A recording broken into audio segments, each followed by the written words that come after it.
José Villarejo, el comisario de la policía, digamos, más mediático de este país, el que da origen al caso Tandem, conocido como caso Villarejo.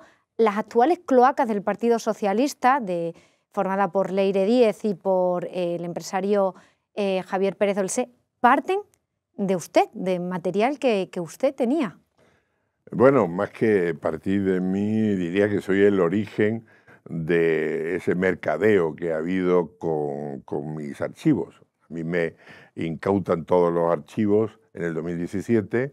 Sorprendentemente jamás me dan copia, alegando que son secretos de Estado, y sin embargo, uno de estos sujetos que forman parte de lo que se ha llamado cloaca del PSOE, tal Dolcel, públicamente dice en televisión que ha pagado 5 millones de euros por esos, digamos, por esos archivos míos, por esos audios, lo cual me quedó sorprendido. Yo presento un escrito de denuncia al juzgado de instrucción central número 6 de la Audiencia Nacional, que es el que lleva la Casa Tandem, y ni siquiera me han contestado por escrito. Verbalmente le han dicho a mi abogado que, hombre, que sea más concreto y tal. Oiga, no más concreto, están saliendo a la luz toda una serie de audios y tal que solamente estaban en los archivos.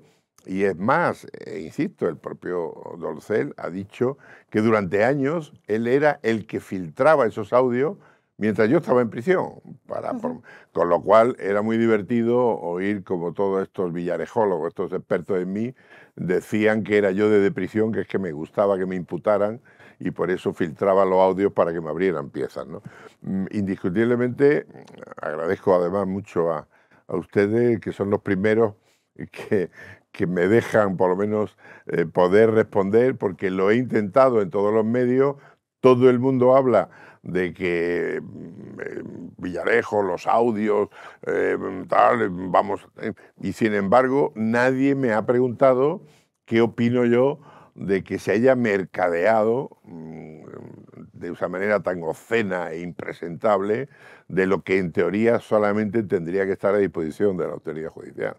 Y de hecho, uno de los audios que estaban en posesión de Pérez Olsé y que más interesaron al Partido Socialista, en concreto al presidente del Gobierno, Pedro Sánchez, son los referentes a los audios en los que aparece el suegro de Pedro Sánchez, Sabiniano Gómez, con usted. ¿Cuándo comienza la relación con el suegro de Pedro Sánchez? ¿Cuándo conoce usted a Sabiniano? Bueno, digamos que las relaciones con la familia de la esposa del actual presidente de gobierno ya se tenía de finales de los 90, pero es a partir del 2005-2006 cuando la Unidad Central de Información y el propio Servicio Secreto entienden que hay que monitorizar la conducta de ciertos sujetos que van a las saunas, sobre todo a las saunas de homosexuales, que frecuentan menores y que es importante porque algunos de ellos son furibundos independentistas u otros son, digamos, miembros muy vinculados, muy próximos a ETA. Por lo tanto, era muy importante tener esa otra faceta para que en un momento determinado se podría cambiar y que esos sujetos empezaran a trabajar, como así ocurrió para el Estado, ¿no? Y esa fue la razón por la cual se montó y se organizó ese tipo digamos, de grabaciones en esa sauna, ¿no? La relación la comienzas, corrígeme si me equivoco, Enrique García Castaño, el entonces jefe de la UCAO, que le conoce por Fuerza Nueva, porque Enrique García Castaño en aquel momento estaba infiltrado en Fuerza Nueva, y uno de los, Conrado Gómez, el tío de Begoña Gómez, bueno, pues era uno de los afiliados de Fuerza Nueva. A partir de ahí conoce a Sabiniano, eso fue en torno a los años 80-90, y no es hasta 2006 cuando esa relación se traslada más a usted, ¿no? O sea, cuando Enrique García Castaño le presenta a Sabiniano Gómez. Sí, bueno, de alguna manera mis funciones como agente de inteligencia, cuando de la mano del Partido Socialista yo regreso de la excedencia de que estuve 10 años, del 83 al 93, mis funciones eran análisis de información y captación de fuentes y, en definitiva, en aquellas funciones concretas que me encargaban los distintos gobiernos de uno u otro signo. No olvidemos que yo he trabajado más para el Partido Socialista que para el Partido Popular, porque el Partido Socialista ha estado muchos más años en democracia y estando yo incluso excedente, me pidieron muchísimas ayudas vinculadas con el GAL, etcétera, etcétera, el Partido Socialista, y esa fue la razón por la cual me pidieron en el 93 que yo volviera con esas condiciones. Entonces, era normal que junto con la función de conseguir esos audios o esas grabaciones de vídeo de esos personajes, alguien analizara la viabilidad de rentabilizar luego esas actuaciones. Éramos muchos los que trabajamos, yo era uno más, pero de alguna manera como yo pertenecía al Ministerio del Interior, cuando mi condición era agente de inteligencia, era lógico que García Castaño hablara conmigo, pero también hablaba, me consta, con los coroneles del CNI, con los que tenían interés para formar parte luego todo esto de lo que se llamaba el archivo Jano, ¿no? Que fue el que ha permitido al CNI pues, tener la información más nuclear que existe en España de todos, ¿no? Y cuéntame, ¿cómo fue esa primera reunión con Sabiniano Gómez? La situamos entre el año 2005-2006, me acaba de decir. Bueno, pues muy rutinaria, sin mayor importancia. ¿Quiénes estaban presentes en ese encuentro? No recuerdo. Creo que la primera reunión la tuvimos Enrique y yo, con él, exclusivamente los tres.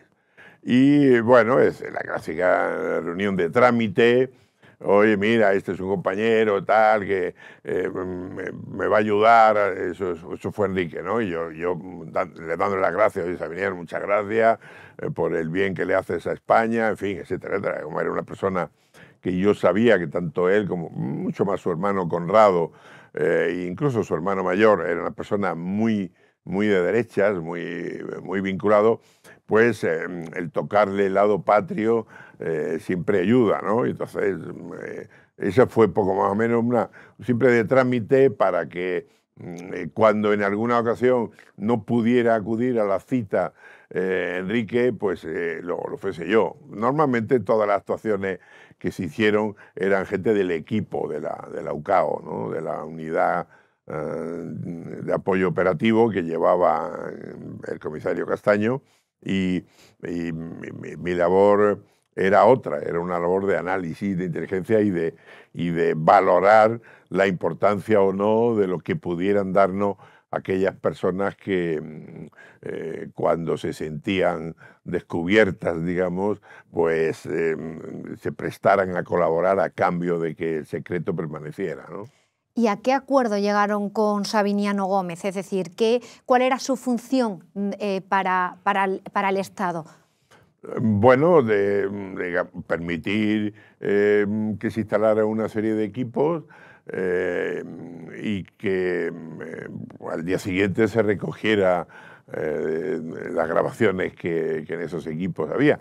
Otras veces él tomaba la iniciativa de que con nombres claves que ya establecíamos sobre algunos de los frecuentadores habituales, oye, el número 7 va a venir mañana porque ha avisado, o creo que estos días, como está en Madrid, va a venir el número 8, con lo cual se establecían ya un apoyo logístico, además de la propia grabación, pues ya se seguía al sujeto desde que entraba y salía a la sauna, con quién se veía, en fin, etc. Era la labor lógica y normal de cualquier servicio de inteligencia. Entonces, Sabiniano Gómez permitió que se instalaran esas cámaras dentro de la sauna para que se grabase a estas personas a las que la inteligencia le estaba siguiendo, manteniendo relaciones sexuales con hombres, con niños, ¿con quién? Bueno, fundamentalmente eran en gran medida menores de edad, eran marroquíes muchos y brasileros. brasileños, brasileros. Vamos. La autorización no solamente era el propio Savignano, no olvidemos, era de todos sus hermanos, que estaban todos en el ajo, digamos, porque si no, no habría sido posible. Es decir, que Savignano no estaba en el día a día, él llevaba más bien lo que era la dirección formal de todo, porque yo creo que era el que tenía la mente más brillante, y por eso en el 2006, justo cuando se casa su hija con el actual presidente, decide apartarse a un lado y deja que otros sean los que figuren en las sociedades, para que no hubiera en el futuro ninguna posibilidad, ningún problema que le afectara a su yerno, ¿no? Y la relación con usted directamente comienza en torno a 2005-2006, ¿y cuándo termina? ¿Hasta cuándo usted se ha estado reuniendo con la familia de la mujer del presidente? Yo creo que 2015, 2016, como mucho. 2015 creo que fue la última vez, porque además en 2016 yo ya me jubilé. Y bueno, de todas maneras, era una persona muy cordial, ¿eh? O sea, era una persona correcta, una persona muy seria, él muy cumplidor, y parecía que regentaba más que un negocio de sauna, pues un hotel de 5 estrellas, ¿no? En el sentido de cómo era de riguroso con todo, y cómo exigía el cumplimiento de las cosas. Yo lamento que toda esta bronca mediática tan grave como es el tema de las cloacas se termine por frivolizar únicamente el tema sexual de la sauna, cuando había elementos realmente mucho más importantes y mucho más graves. Bueno, pues como que afortunadamente, gracias a esas grabaciones se consiguió evitar atentados, se consiguió que a partir de ese momento tuviéramos una información privilegiada en movimientos independentistas radicales, es decir, que hubo un éxito y una rentabilidad mucho más allá de pillar a esos sujetos menores de edad y tal. Claro, algunos siempre critican, bueno, por favor, ¿cómo ha podido? ¿Cómo se ha podido? Oiga, todos los estados tienen esa... Pero Villarejo, yo sigo sin ver el objetivo de para qué se graba a esas personas, porque si estás persiguiendo a un terrorista, ¿qué ibas? Si le decías al terrorista, tengo una imagen suya manteniendo relaciones sexuales con un menor, si no cometes el atentado, no lo publicamos. ¿Ese era el objetivo? Más que eso, porque no eran, digamos, terroristas los que iban, sino gente que ideológicamente mantenían esas relaciones con el entorno de ETA, ¿no? Conclusión, nos avisaban previamente de los planes que esta gente tenía y buscábamos la fórmula para dar la apariencia de que casualmente se descubría y se detectaba a esta gente antes de cometerlo. Esa era la función. O sea, se convertían en confidentes estos... Claro, se les obligaba, se les forzaba a ello, entre otras cosas, más que por el tema de la posible comisión de un delito, ir con menores y tal, por el hecho del escarnio que suponía para la familia y tal. Lamentablemente vivimos en una sociedad donde todavía ese tipo de cosas no está especialmente bien visto. Afortunadamente ya, de hace ya bastantes años que lo que es el tema de la homosexualidad y tal está lógicamente aceptado, afortunadamente. Totalmente, pero el problema ya no es tanto el tema que se mantuviesen relaciones sexuales entre homosexuales, sino que fuesen menores de edad. Entonces, si Savignano era tan riguroso, no lo era tanto cuando tenía a menores de edad prostituyéndose dentro de las saunas. Es que eso era delito, es delito. O sea, bueno, el que eran menores o no menores los descubríamos nosotros después cuando hacíamos el seguimiento de esos individuos, ¿no? Pero yo hablo de la rigurosidad en cuanto a lo que era el tema de la contabilidad, del rigor, de que hubiera, digamos, control de las situaciones, etcétera, etcétera. Todo lo que pueda resultar de una manera ahora pues oscurantista, es la actuación normal que se sigue en todos los servicios de inteligencia. Sí, sí, por parte de los servicios de inteligencia sí, pero por parte de la familia, a mi parecer, de Begoña Gómez, a mí me parece que su familia no tiene muchos escrúpulos cuando está prostituyendo a menores en saunas. Pero bueno, eso es una opinión que no era, ni era nuestro cometido el perseguir esos temas. Nuestro cometido era digamos, la seguridad nacional. Totalmente, sí. Por lo tanto, digamos, uno debe de hacer lo que haga falta por el bien superior que representa, digamos, nuestra unidad nacional. Y ya lo he dicho muchas veces, y la gente luego, sobre todo los independentistas, se enfadan con la madre y con la patria con razón o sin ella, ¿no? Y eso es lo que nos ha guiado a los que hemos sido servidores del Estado, pese a que el Estado no nos ha tratado al final especialmente bien. Bueno, cierto sector de ese Estado oscurantista que hay por ahí, ¿no? ¿Y quiénes eran las personas que frecuentaban esas saunas? Aparte de miembros de ETA o vinculados a ETA e independentistas, había todos los partidos, de casi todos los partidos políticos, algunos empresarios, en fin, miembros de casi todos los estamentos sociales, digamos, ¿no? Sí. ¿Alguna persona conocida políticamente? Bueno, yo cuando hice... Vamos a ver, yo tengo la reunión que se ha difundido, además, por uno de estos audios que compró, según dice el señor Dolcel.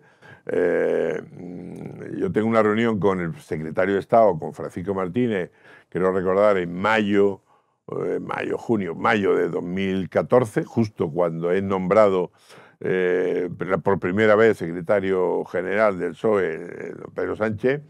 Y a partir de ese momento me encargan que analice el personaje, que analice, en fin, las posibilidades o no de que sea una persona que tenga unas reglas de juego, digamos, un poco peculiares, ¿no?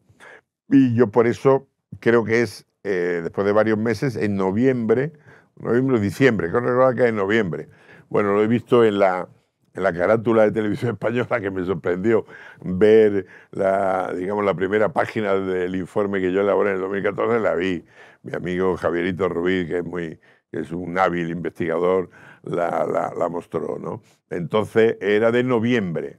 Durante esos meses yo estuve trabajando con un equipo de trabajo para verificar el alcance e importancia digamos, moral y ética que tenía el que podría gobernar España en su día, porque el Partido Socialista lo lógico es que volviera a gobernar, como así ocurrió, ¿no? Entonces, esa era mi función. O sea, a mí la vida privada de una persona no me interesa. En ese informe entiendo que cuando usted me lo está diciendo es porque aparecen nombres de políticos que frecuentaban... Que yo no voy a Iniciales de políticos socialistas que frecuentaban esas saunas con menores.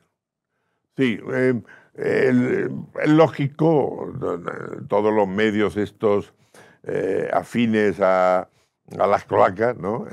Se han repetido hasta la sociedad de Villarejo, otra vez más, hace un informe infame lleno de falsedades y tal. Yo siempre digo lo mismo, ¿dónde están las falsedades de ese informe? Es un informe además elaborado hace 11 años, donde algunos cachondos me decían que eres como la bruja Lola y tal.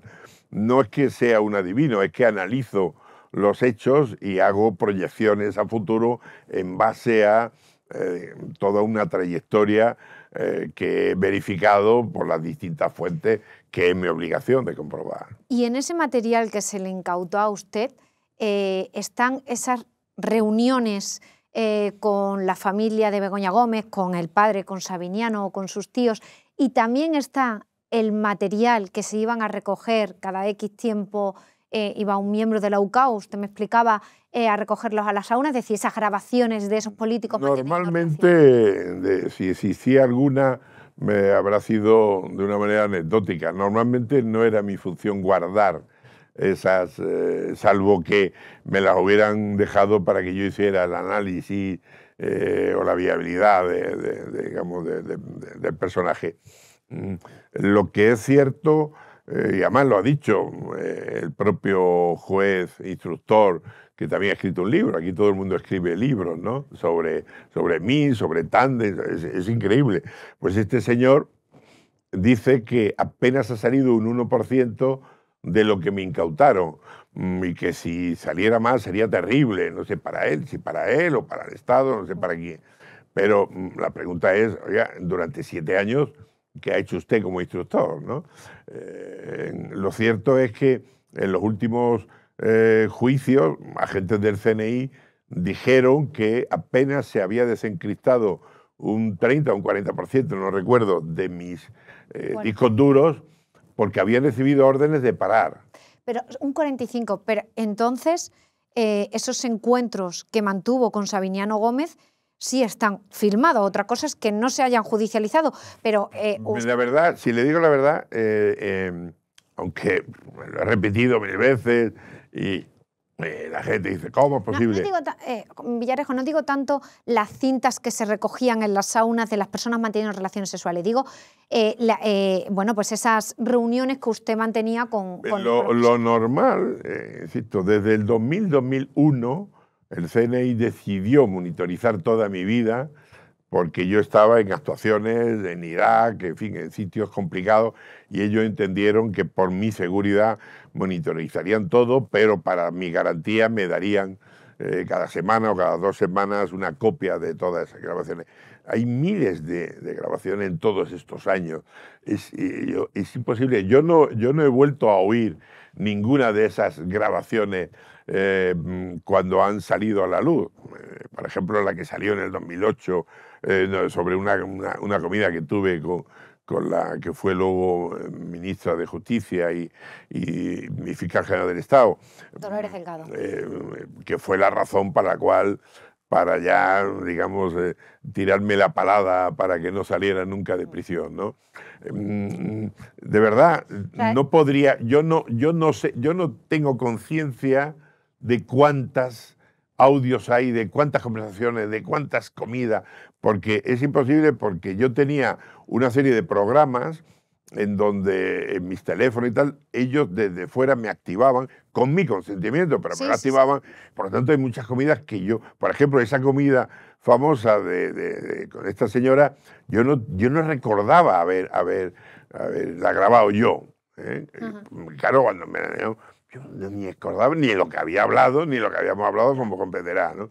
Entonces, ¿quién la saca a la luz? Oiga, la saca un medio que lo crean expresamente para ello, Moncloa.com, y que además ese medio, luego el tal Dolcel dice que son amigos, el director de ese medio, y que el director de ese medio es el que le da una serie de audio mutuamente, se intercambian audio. Y hasta tal extremo es absurdo todo eso, que el tal Dolcel se va a la Audiencia Nacional con unos audios que dice que lo ha obtenido de la Internet profunda, que yo no sé lo que es eso, ¿ya?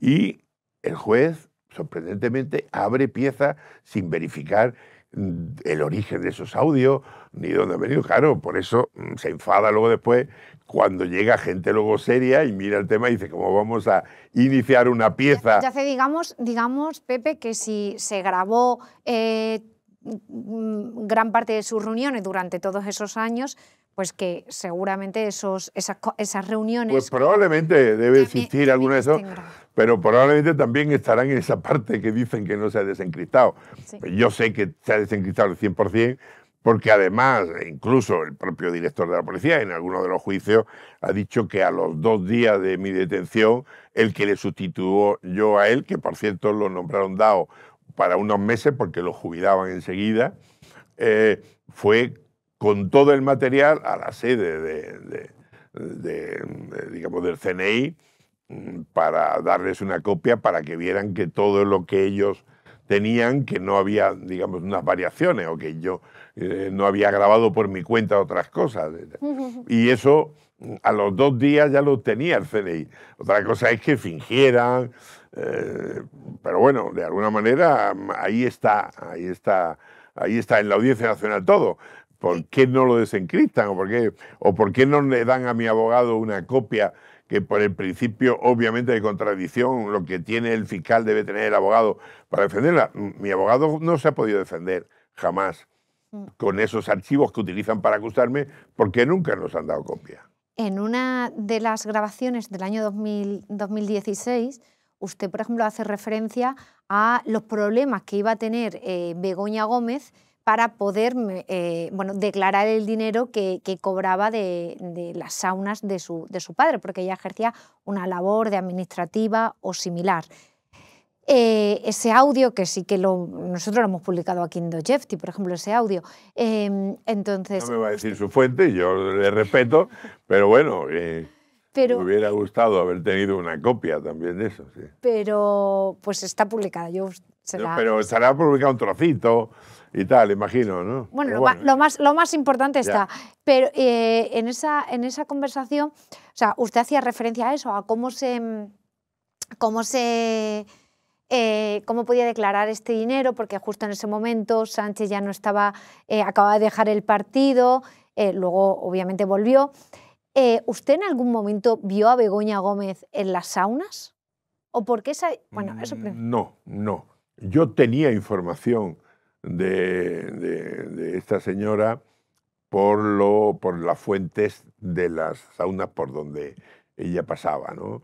Y sabía que ella llevaba la contabilidad, llevaba todo lo que es el tema estructurado, porque a mí me decían, que no, eso no lo pude verificar, que en un principio el encargado de eso era el propio Pedro Sánchez, ¿no? el que llevaba las cuentas, por así decirlo, ¿no? Ella figuraba como administradora en alguna de las sociedades que sorprendentemente, por lo visto, han desaparecido esos asientos, ¿no? Solamente aparecen originariamente el padre y algunos de sus tíos, creo que su hermano, pero vamos, ella no. O sea, ella antes era administradora también de una de las... En algunas, yo recuerdo que en su día aparecía todavía en el 2014 cuando se hizo el análisis en las fuentes abiertas, además, que era, digamos, el registro de sociedades. Aparecía ella como administradora de alguna de las... Administradora apoderada, no recuerdo exactamente el cargo, pero estaba, ¿no? Y insisto, mi comentario, además, curiosamente, pues es el clásico comentario de tabernario. Creo que estábamos comiendo o algo así, en fin, a lo mejor utilicé pues eso, el tono lógico tabernario entre compañeros y tal. Digo, bueno, que es alucinante cómo va esta mujer, tanto dinero en efectivo, pues claro, efectivamente la mayoría era dinero en efectivo, que eso había que luego aflorarlo, ¿no? Hoy en día pues tendría algún problema, probablemente, y algún fiscal de estos brillantes la podría acusar de blanqueo o algo así, ¿no? Porque lo que es cierto es que en aquella época todavía las propiedades se compraban, parte se declaraba y parte no, y lo que no se declaraba se pagaba en efectivo, etcétera, etcétera. Hoy en día eso creo que cada vez es menor. Insisto, que el focalizar exclusivamente el tema de las cloacas, por apoyar a Pedro Sánchez, el tema de la saúde tal, es minimizar la gravedad que supone lo que ha pasado con el tema este de las cloacas, ¿no? Y yo entiendo que podría estar justificado, fíjese, el que el señor Dolcel se busque la vida para salir de las causas por las que está imputada. Que esta señora Leide, como muy pro PSOE y tal, busque ventaja para su partido y para su presidente. Incluso a que una periodista que ha vivido toda la vida como viarejóloga porque vivía de lo que le filtraban, todo eso. Pero lo que me parece repugnante, impresentable, es que haya policías y fiscales que estaban implicados en todo este tema y que han filtrado y que han cometido delitos. Y además, no lo digo yo, la propia Patricia López lo ha dicho públicamente en televisión, que el tal Grinda era una de sus fuentes más importantes en la causa Tandem y que por lo tanto a ella le venía muy bien, pero que él cometía delitos. Eso lo ha dicho ella. ¿Y qué policías? Bueno, pues está Marcelino, que era el jefe de Asuntos Internos, Marcelino Martín Blas, estaba un tal Rubén Eladio, que era su hombre de confianza, por cierto, hombre también de Ábalos, el hombre de máxima confianza de Ábalos, que estuvo en muchas de las reuniones con toda esta gente y que el hombre ha desaparecido hábilmente, ¿no? O sea, para mí eso es lo trágico y lo terrible, que se busca frivolizar sobre algo cuando lo gravísimo es que los fiscales es, desde mi punto de vista, una de las instituciones más fundamentales en el Estado de Derecho. Son los garantes de la legalidad. Y si los fiscales se dedican a cometer delitos, entonces, ¿en manos de quién estamos? Es decir, ¿cómo el señor Grinda, que en su vida ha tenido ninguna causa, tenía esos datos? ¿Por la amistad con el señor Estampa? Probablemente, probablemente. Entonces, que el señor Estampa, que va por ahí, digamos... El señor Estampa era el fiscal del caso Villarejo, claro, junto pero, con Miguel Serrano. Pero que no le expulsan a ese señor porque Villarejo y todo, desde prisión y tal. No, porque para mí, y lo digo mi opinión personal, ese señor es un delincuente. Y es un delincuente por una serie de hechos muy puntuales que le voy a decir. Punto 1. Se pone de acuerdo con un agente del CNI para fingir una denuncia anónima, engañan al juez instructor, y cuando a los 2 días ese espía para alardear y tal sale en el periódico, el propio fiscal, los 2 fiscales niegan que sea él el que ha presentado la denuncia anónima, pese a que en los juicios ha salido que es así. Pero es más... Es decir, la denuncia de la que parte el caso Tandem... La denuncia de la que parte mi caso es un pacto que establece gente del CNI con estos fiscales... Con Miguel Serrano y con Miguel Serrano y con el señor Estampa, simulando y fingiendo que es anónima, pero sabiendo todos que era el sujeto este el que le había conseguido robando la información al que la tenía, que era uno que luego llaman el pagafantas, que era un señor además que trabajaba para el gobierno de Guinea. Entonces, pero ahí no acaba todo. O sea, este señor Estampa, cuando a mí me torturan en prisión, y me desnudan, me hacen mil maldades. Lo recuerdo porque publiqué cuando le ocurrió cuando eso ocurre, obviamente yo presentaba una serie de escritos y este sujeto impresentable, junto con el señor Serrano, dicen por escrito que no hay nada irregular porque la jueza de vigilancia ha sido informada por el director de que me iban a desnudar y tal y cual. Y claro, cuando pedimos que la jueza se explique, la jueza dice, a mí nadie me ha contado nada. ¿Ya? Entonces el director dice, ay, perdón, que se me ha olvidado. O sea, esos 2 sujetos, para engañar a la jueza, dicen que todo es correcto, lo ponen por escrito y yo presento denuncia y no pasa nada. Pero es más adelante, los 2, cuando ven que el juez instructor, el juez natural, el que me toca a mí, va a cerrar el tema porque no ve nada, lo amenazan, lo chantajean, lo coaccionan y lo obligan a echarlo de la Audiencia Nacional. El tal Estampa, ¿ves? El chico este que parece... pero es que alardean de ello, se lo cuentan a un argentino, a un peronista, que hay por ahí escribiendo libros, tal, y ese sujeto, Ernestito, lo publica en un libro y cuenta los detalles de cómo han chantajeado y han amenazado al juez natural mío.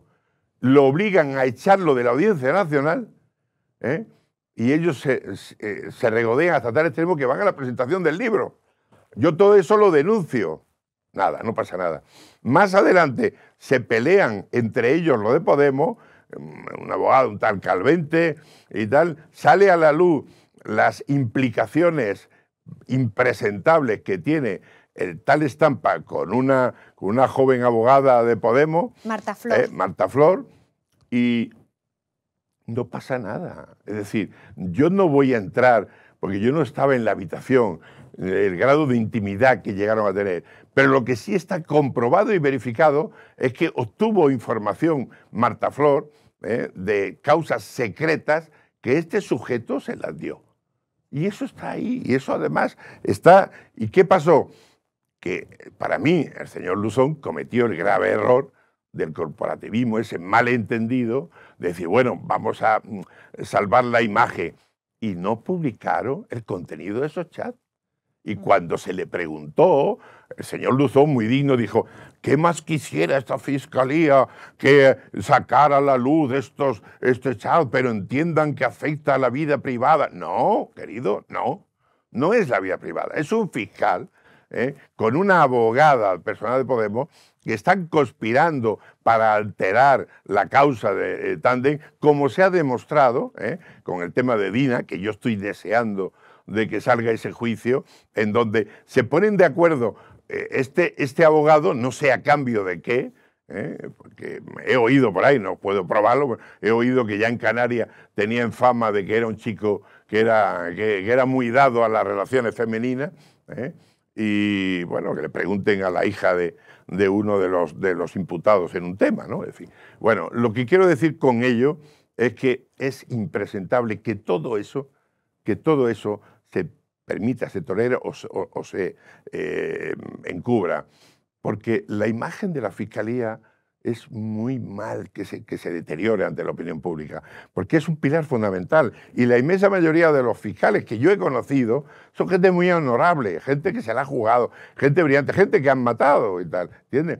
Pero esos sujetos, yo ya lo he dicho en más de una ocasión. Gente gente que han sido asesinadas, ¿te refieres? Claro, gente que han asesinado, digo, fiscales. Eso, sí. Ahí tenemos, insisto, yo ya lo he dicho más de una vez, una cosa es la honorabilidad de la Fiscalía Anticorrupción y otra cosa es los 10, 15 fiscales que yo les llamo una secta de Illuminati, ¿no? Que ellos deciden la vida y hacienda de uno. ¿Por qué? Eso sí, porque cuentan con el apoyo del CNI. Pepe, pues muchas gracias. Sobre todo por todo este alegato final. Bueno, muchas gracias. Y haremos más, si usted está de acuerdo, más entrevistas. Encantado. De otros temas que tengo mucho. Y agradezco además, insisto, que hayan sido el único medio serio y ponderado que ha tenido la valentía, digamos, de permitirme por lo menos lo que ningún otro medio me ha permitido. Muchas gracias. ¿Qué menos?